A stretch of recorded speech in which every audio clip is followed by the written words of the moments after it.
یہ اندر کی خبریں کب اور کون بتائے گا؟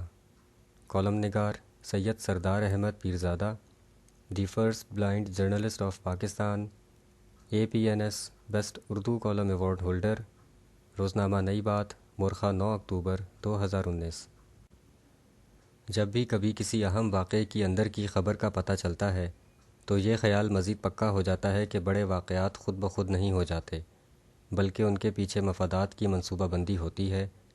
ایسا ہی ایک واقعہ لیبیا کے رہنما معمر قذافی کے قتل کا تھا۔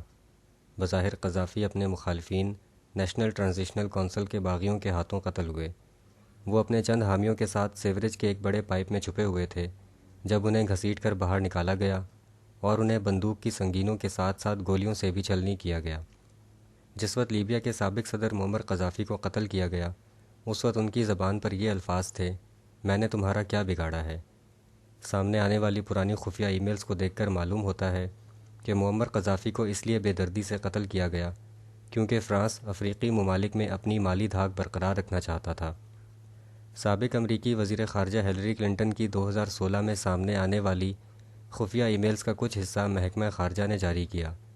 جاری کردہ ای میلز کی تعداد 3000 تھی۔ ان ای میلز کو پڑھ کر معلوم ہوتا ہے کہ ان میں اس بات کے ٹھوس ثبوت موجود تھے کہ مغربی ممالک نے نیٹو کو معمر قذافی کی حکومت کا تختہ الٹنے کے لیے استعمال کیا۔ نیٹو کی جانب سے قذافی کا تختہ الٹنا عوام کی فلاح کے لیے کیا جانے والا اقدام نہیں تھا، بلکہ اس کا مقصد قذافی کو سونے کی بنیاد پر افریقی خطے میں فرانسیسی اور یورپی کرنسی کی طرح مقامی مشترکہ کرنسی متعارف کرانے سے روکنا تھا، کیونکہ ایسا ہونے کی صورت میں مغربی مرکزی بینکاری کی اجارہ داری ختم ہونے کا خدشہ تھا۔ اپریل 2011 میں ہیلری کلنٹن کو ان کے مشیر اور ان کے دیرینہ ساتھی سڈنی بلومینتھل نے فرانس کا کلائنٹ اور قذافی کا سونا کے عنوان سے ای میل بھیجی، جس میں واضح طور پر مغربی ممالک کے بہیمانہ ارادوں کا احاطہ کیا گیا تھا۔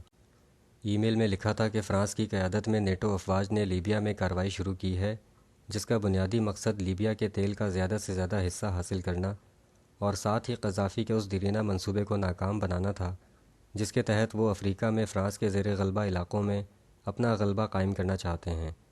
اس حوالے سے فارن پالیسی جرنل کا کہنا ہے کہ ای میل میں سابق فرانسیسی صدر نکولس سرکوزی کو لیبیا پر حملہ کرنے کے خواہش مندوں میں سر فہرست بتایا گیا۔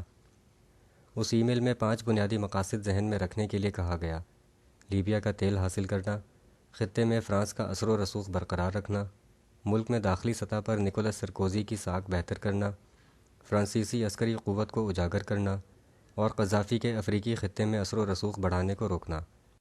اس حوالے سے قذافی کے طویل عرصہ تک ترجمان رہنے والے شخص موسیٰ ابراہیم نے روسی ٹی وی کے پروگرام گوئنگ انڈر گراؤنڈ کو انٹرویو دیتے ہوئے کہا کہ معمر قذافی کو اس لیے راستے سے ہٹایا گیا کیونکہ وہ افریقہ سے غیر ملکی استحصال کا خاتمہ کرنا چاہتے تھے۔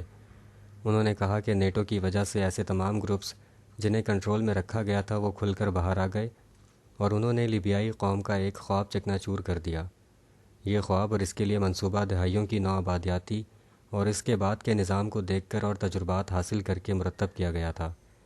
انہوں نے کہا کہ ان لوگوں کا کام ملکوں میں جنگوں کے ذریعے افراتفری، داخلی تنازعات، مذہبی تقسیم اور قبضے کو پھیلانا ہے۔ اس کے بعد افراتفری کو بڑھاتے جائیں اور بحران کو اپنے مفاد میں استعمال کرنے کے راستے ملتے جاتے ہیں۔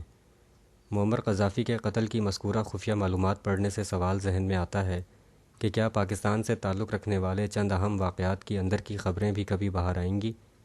مثلاً جنرل محمد ایوب خان کو اقتدار میں لانے اور بے عزت کر کے واپس بھیجنے کی اندر کی کہانی کیا تھی؟ ذوالفقار علی بھٹو کو عوامی لیڈر بنا کر پھانسی پر چڑھانے کی اندر کی وجوہات کیا تھیں؟ وہ اندر کی کہانی کیا تھی جس کے باعث یورپ اور امریکہ کا کمیونزم کے خاتمے کا خواب پورا کرنے والے جنرل ضیاء الحق کو اچانک ہوا میں ہی ختم کرنا پڑا؟ بے نظیر بھٹو کا قتل اندرونی مفادات کے ساتھ ساتھ کیا کسی انٹرنیشنل مفاد کے لیے بھی تھا؟ یہ اندر کی خبر کب پتہ چلے گی؟ نواز شریف کے اقتدار کو پاش پاش کرنے کی اندر کی کہانی کیا اس سے بھی جڑی ہوئی تھی کہ نواز شریف چین کے ساتھ مقامی کرنسی میں تجارت کرنا چاہتے تھے جو امریکی ڈالر کے لیے ایک چیلنج تھا؟ مزید یہ کہ وہ خطے میں مغربی اثر و رسوخ کو علاقائی طاقتوں کے ساتھ مل کر ختم کرنا چاہتے تھے؟ کیا یہ بھی کبھی پتہ چلے گا کہ عمران خان کے سر پر اقتدار کا ہمہ بٹھانے کی وجوہات مقامی تھیں یا ان میں انٹرنیشنل سوچ بھی شامل تھی؟ انٹرنیشنل میڈیا بھارتی مقبوضہ کشمیر کے حوالے سے ان دنوں جتنا سرگرم ہے گزشتہ 72 برسوں میں کبھی نہیں ہوا۔ کشمیریوں کی حالت زار پر کچھ انٹرنیشنل رہنماؤں کے جو بیانات آ رہے ہیں وہ پہلے کبھی نہیں آئے۔ اقوام متحدہ اور امریکی سیاستدانوں میں کشمیر کے بارے میں جو تھوڑی بہت تشویش ظاہر ہوئی ہے وہ پہلے نہیں تھی۔ کیا ان انٹرنیشنل ہمدردیوں کی وجہ مظلوم کشمیریوں کی داد رسی ہے، یا یہ کسی مفاداتی منصوبے پر عمل درآمد کا آغاز ہے؟ کیا یہ اندر کی کہانی بھی کبھی باہر آئے گی؟ اور سب سے بڑھ کر یہ کہ اگست 1947 میں انگریزوں نے کشمیر کو جان بوجھ کر 2 حصوں میں تقسیم کیوں کیا؟ مندرجہ بالا اندر کی خبریں کب اور کون بتائے گا؟ شکریہ۔ The end.